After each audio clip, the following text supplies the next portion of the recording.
are going to become the ruler of the whole of Albion. You've played in this land in Fable 1. You've been one of many heroes, as I said. In Fable 2, you became, a very important hero. Well, this time, why not rule Albion? Why not be that king or that queen? Why don't we make a game which is so different to Fable 2, where your consequences and your judgments affect not the people around you, but the whole of your land? That starts being this bold step that I was talking about. I want players to feel and experience what it's like to be a ruler.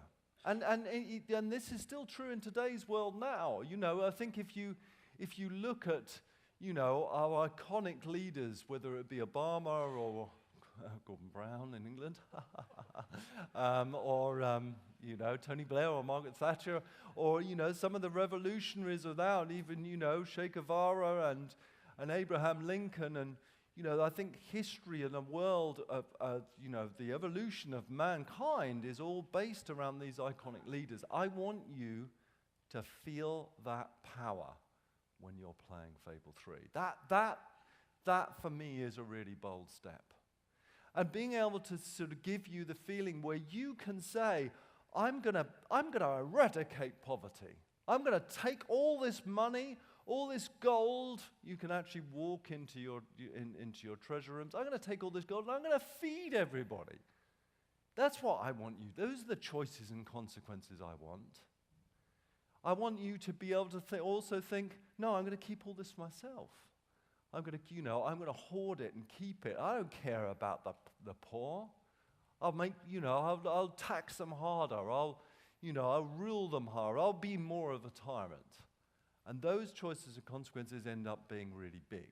And that's starting to be very important. Now, let's not forget you've got a family as well. You've got a king or a queen or just sitting at your side, and maybe they're going to be pushing you in certain directions. And when you have a look at this shot, this concept shot, and start looking at it, are you going to be this henpecked? Are you going to be the henpecked king? Are you going to let your advisors, your people around you, push you in directions you want to go? I think that starts to be really interesting. I think you start to see where we're going with Fable, and you start to see with these big steps. Or are you going to be the sort of queen that is going to be a bigger tyrant? I think that is again very interesting. So, what does all this mean? Well, we want you to be king or queen. We want you to be ruler, but we're not going to give it to you straight away. In fact, half of the game, half of Fable 3, is going to be set in something we call the journey to rule. You actually start as the son or daughter from your Fable 2 save game. That's where you start. Yes, we are going to base that son and daughter on what your Fable 2 save game was like. So you're going to inherit your past indiscretions. And Albion is ruled, I'm not going to spoil the story, but it is ruled by a tyrant. And one of your jobs is to go out and gain support and start a revolution. And this still happens in the world today. I mean, we pick up the newspaper all the time, and here are these revolutionaries trying to overthrow the tyranny of whether it be, the Middle East or wherever it is. I mean, this very much exists in today's world, and we've really been inspired by that. We've really been inspired, by people like, Joan of Arc, and, people through history, whether they be, the character like Richard III out of Shakespeare, or whether they be Genghis Khan, or whether they be Abraham Lincoln, or Robespierre. We've really been inspired by this idea that you are going to grab all the terrible things that happen in the world, and you're going to take the factions with you, and you're going to lead a revolution. And ultimately, you're going to overthrow that terrible tyrant who rules Albion. But to do that, you're going to have to make some promises.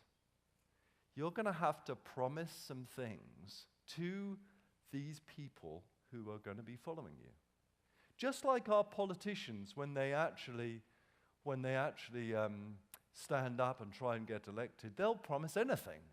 Whether like English politicians, they'll promise double anything.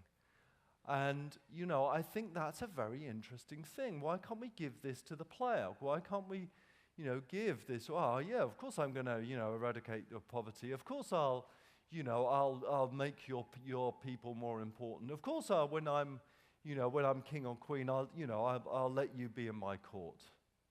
But here's the thing, and here's the thing that's really interesting. Are you going to keep those promises? When you find out that when you rule, when halfway through the game, when you're destined to sit on that throne and rule, are you going to keep those promises? Are you going to be able to keep those promises? Because just like many politicians in today's world, they seem to just age dramatically as soon as they gain power.